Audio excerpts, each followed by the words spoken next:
La méthodologie classique apprise dans les différents groupes a été suivie rigoureusement avec le souci de professionnaliser davantage les formations qui seront offertes par les instituts supérieurs de commerce dans le pays. Nous avons retenu le nom de la filière, elle sera gestion commerciale et administrative.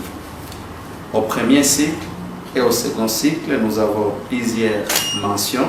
Ainsi, la première mention, c'est la comptabilité et finance au premier cycle de licence qui conduira au master en comptabilité, contrôle et audit. La deuxième mention, c'est banque, microfinance et assurance à la licence. Et nous aurons deux masters, un master en banque et microfinance et un master en assurance. Nous avons la troisième mention en marketing qui conduira également à un master en marketing. La quatrième mention au premier cycle, c'est logistique et transport. Également, nous aurons un master en logistique et transport. La cinquième mention, c'est fiscalité, douane et accises au niveau de la licence. Elle conduira cette mention à un master en fiscalité, un autre master en douane, accises et commerce international. La sixième mention, c'est entrepreneuriat et gestion des petites et moyennes entreprises au niveau de la licence. Elle conduira la mention à un master en entrepreneuriat, gestion et évaluation des projets. La septième mention, c'est gestion des ressources humaines au niveau des licences, avec un master en gestion des ressources humaines également. La huitième mention, c'est informatique de gestion au niveau du cycle de licence, qui conduira à 4 masters.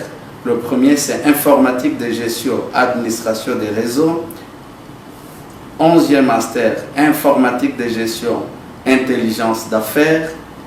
12e master, informatique de gestion, architecture des logiciels.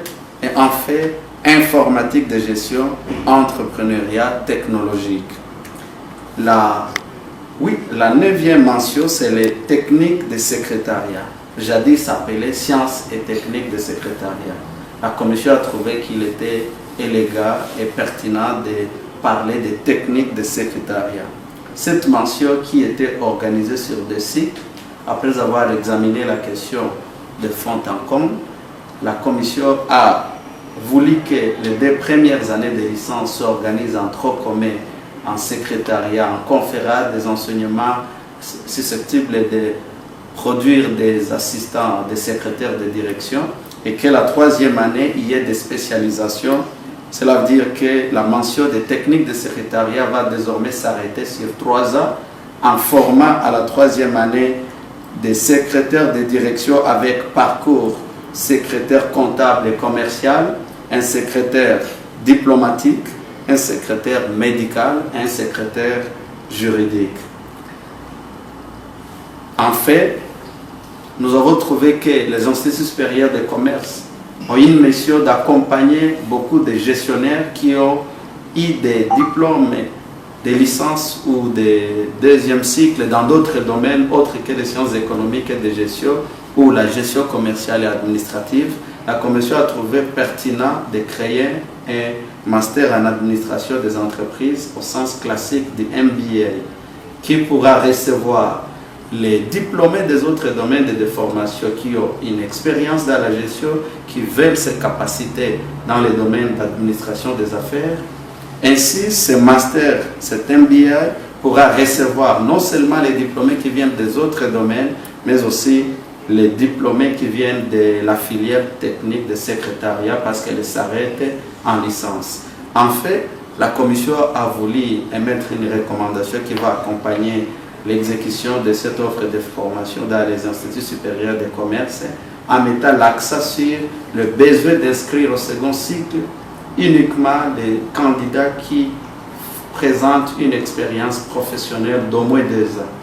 Cela va permettre d'éviter de diluer la formation et de démystifier le mythe de diplôme, permettre aux licenciés qui auront le premier cycle d'aller travailler parce que l'offre de la formation est suffisamment renforcée pour les conférer des compétences spécifiques dans les 10 ou 9 de formation ne viendront qu'en master ceux qui veulent approfondir, mais ayant d'abord l'expérience professionnelle, ainsi pourront discuter non seulement les savoirs en présentiel, mais faire l'échange de leurs expériences dans le milieu professionnel.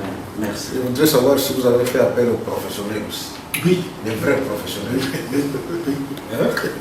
Nous avons travaillé avec les banquiers, les fiscalistes, les gens qui sont dans les administrations, les assureurs. D'ailleurs, parmi les formateurs, nous avons collaboré. Parmi les contributeurs, il y a l'experte Esther Michel Limbidi, qui est directrice de Crédit d'Assure et Consulting, qui est un groupe très costaud dans le domaine des assurances en Europe, qui a participé sur toute la partie et de manière spéciale sur l'offre de formation en assurance et en gestion bancaire.